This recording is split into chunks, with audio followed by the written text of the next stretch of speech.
Some TV shows are hits, some are misses, and then there are the others. The ones that are kind of like ghosts. They show up for a minute, burn really brightly, and honestly, kind of weirdly, and then they just vanish. But they leave behind this haunting memory for anyone who happened to see them. Today, we're going to pull back the veil on one of TV's most fascinating ghosts, a show called Strange Paradise. So this is the world that viewers in 1969 were just dropped into.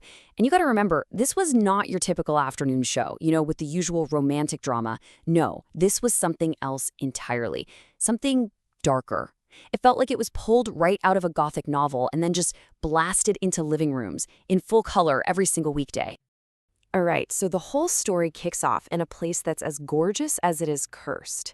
And it's all centered on one man whose love was so powerful, it drove him to try and break the very laws of life and death. And that name, it's everything.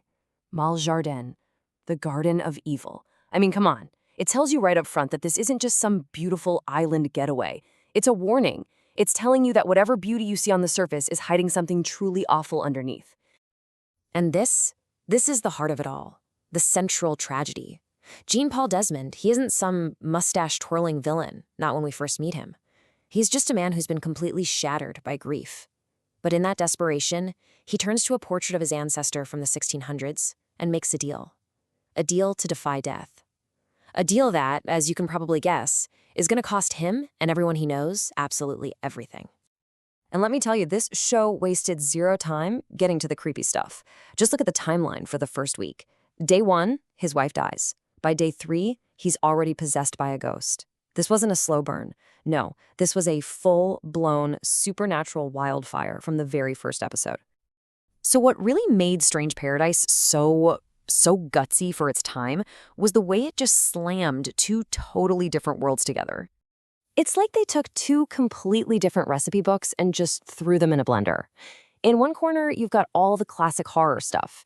Ancient curses, voodoo priestesses, spirit possession, even a cryogenic chamber to keep a body on ice for resurrection. And in the other corner, you have everything that makes a soap opera a soap opera. Love affairs, betrayal, bitter fights over inheritance, all those juicy family secrets. And that really says it all, doesn't it? The stakes were just on another level. The big drama of the day wasn't just about a broken heart, it was about your soul being literally cursed. The show basically dared its audience to get as invested in demonic pacts as they were in secret affairs. But here's the thing. That bold, super original idea, it didn't exactly connect with everyone.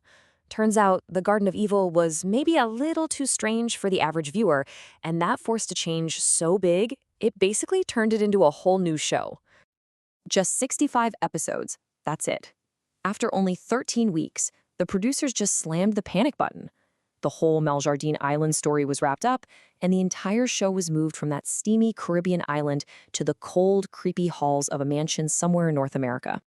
And when I say they changed it, I mean they changed everything. The setting, the main curse, a huge chunk of the cast, gone.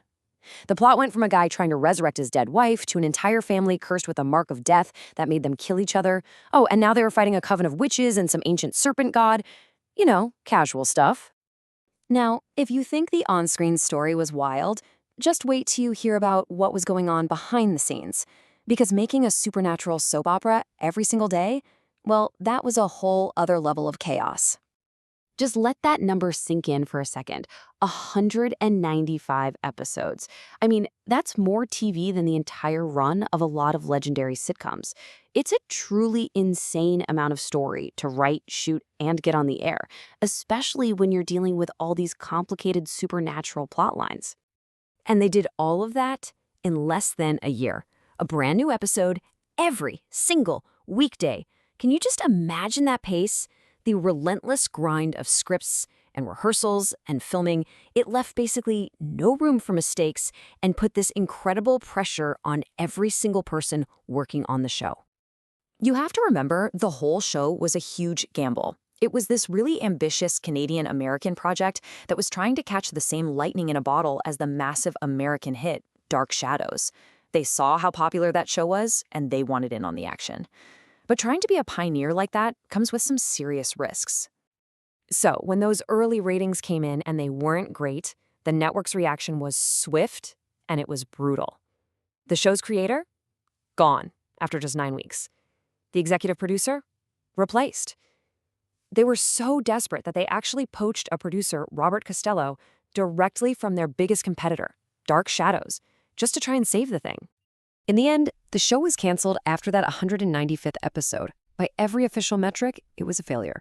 And yet, kind of like the spirits in the story, Strange Paradise never really left. For a show that only lasted a year, it left behind this incredible legacy. It really was a trailblazer for mixing horror and soap opera.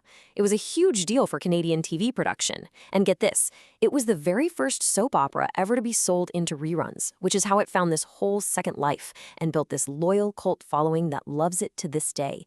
There were even tie-in novels. It really makes you wonder, doesn't it? What is it about these shows, the ones that are ambitious and flawed and don't last very long, that makes them stick around in our memory long after way more successful shows have been totally forgotten? Maybe the answer is that Strange Paradise just wasn't another TV show. It was a whole vibe, an atmosphere. It was this brave, weird, and yes, sometimes clumsy attempt to do something completely new. And for the people who caught a glimpse of its strange Gothic world, well, it was impossible to forget.